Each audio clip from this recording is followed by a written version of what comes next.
ਲਾਹੌਰ ਦੇ ਵਿੱਚ ਟ੍ਰੈਫਿਕ ਵਾਰਡਨਸ ਦੀ ਵਰਦੀ ਨੂੰ ਕੈਮਰੇ ਲੱਗੇ ਨੇ ਤੇ ਹੁਣ ਬਗੈਰ ਸਬੂਤ ਨਾ ਹੋਵੇਗਾ ਚਲਾਨ ਤੇ ਨਾ ਹੋਵੇਗੀ ਬਹਿਸ।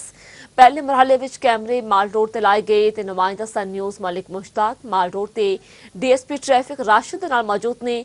ਜੀ ਮਲਿਕ ਮੁਸ਼ਤਾਕ ਆਗਾਹ ਕਰਿਓ।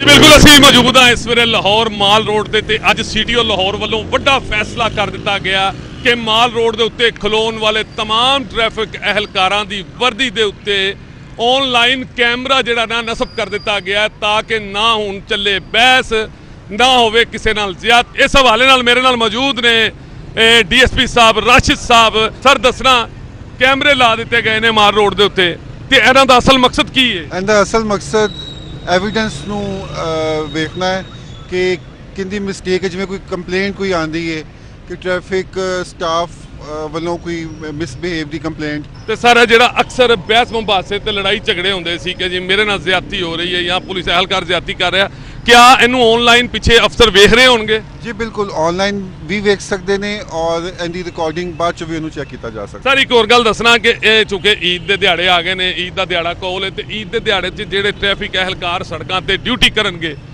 तो की कोई उन्होंने स्पैशल गोश्त का बंदोबस्त किया जाएगा? कोई ट्रैफिक पुलिस अफसर वालों उन्होंने खाना पहुँचाया जाएगा?